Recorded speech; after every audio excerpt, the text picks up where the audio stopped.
Hi, everyone. Sorry, I am running a little late today.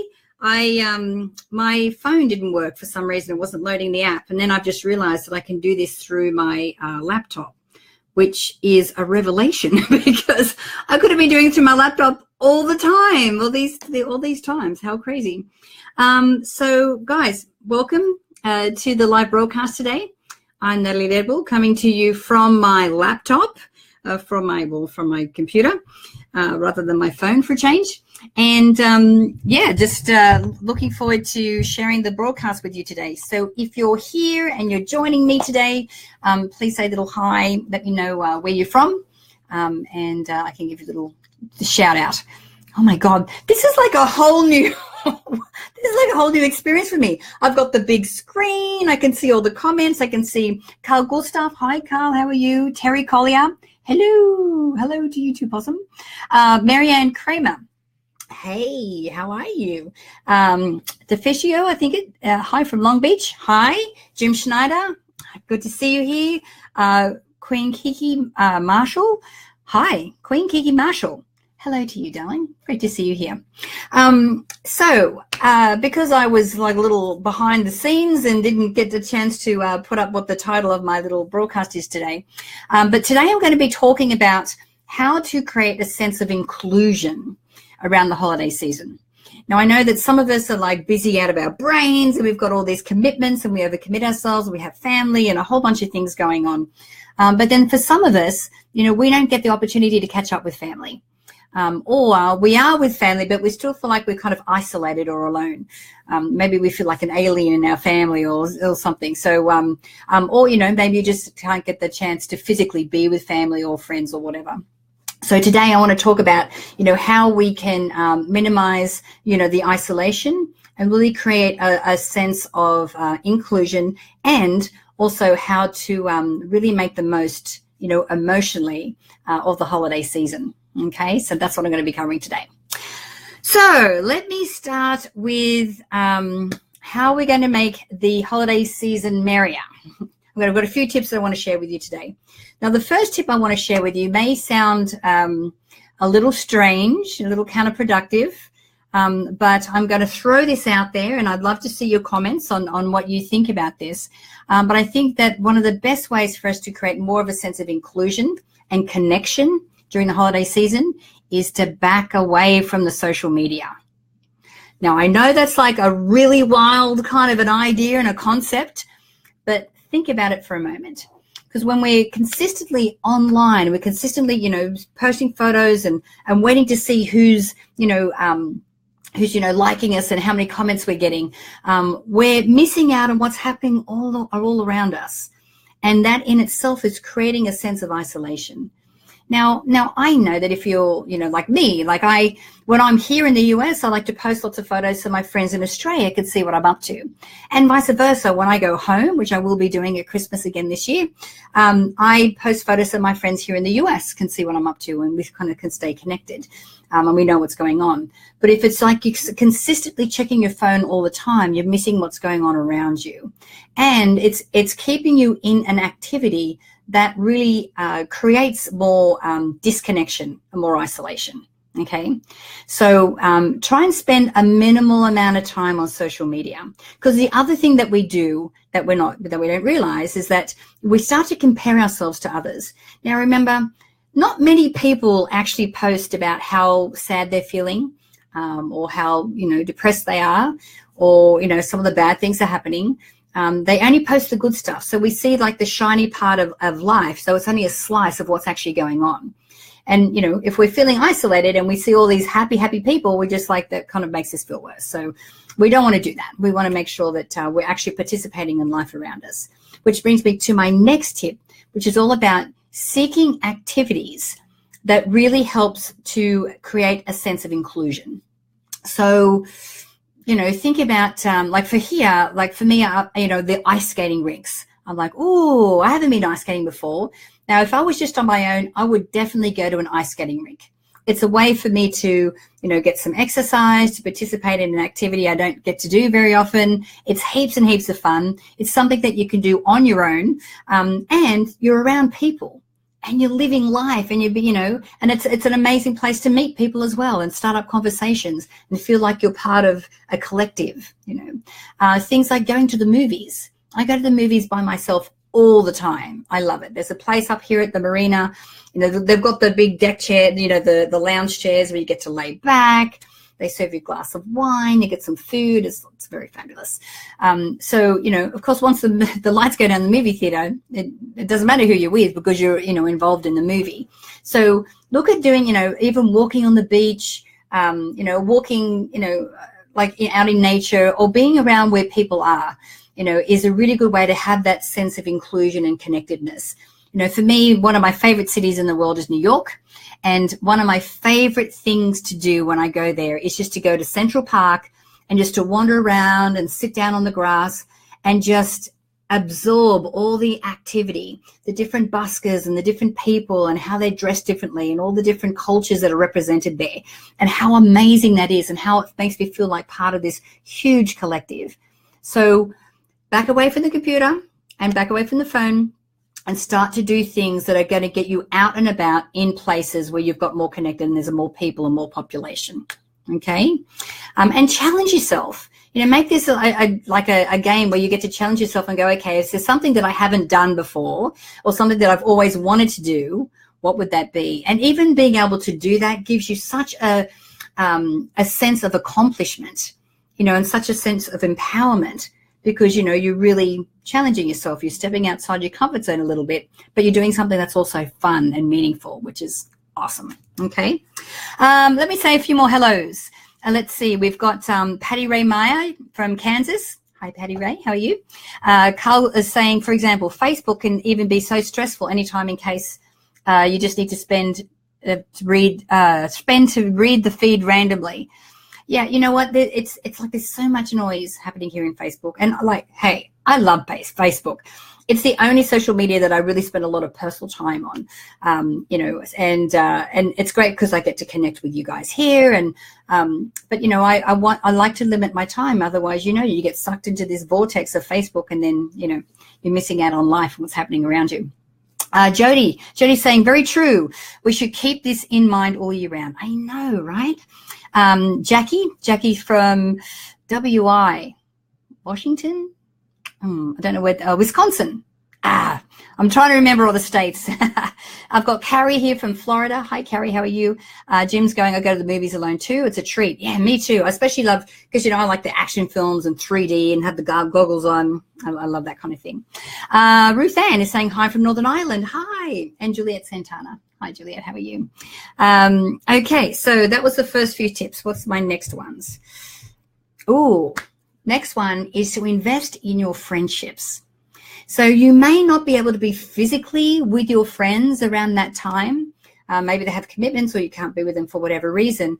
But it's a really good opportunity to go, okay, how can we still communicate? How can we still stay connected even though we're far away? Like I know that when I go home to Australia, I always make sure that I, create Skype dates. I'm like, right, we'll get a glass of wine, we'll jump on Skype and we'll be able to connect and still stay in contact. I also take a time to really evaluate how I'm showing up as a friend, because the thing is, it's not just, for me, it's not just treat others as you want to be treated. I think it's more treat others as they would like to be treated. Just because I like to do certain activities and communicate in a certain way, it doesn't mean that all my friends like to be communicated that way as well. We have different communication styles. Have one girlfriend that loves to text all the time. Have another girlfriend and I, every second day we're on the phone and we're talking. And we know what time to be able to do that. We know our schedules and how to work around that. And so that we're really careful and mindful of, how we're communicating with everybody else. And also really thinking about, if your friend is going through a challenging time, that I'm mindful of reaching out and touching base and making sure that that I'm showing up in a way that's going to be supportive and inclusive to my friends as well.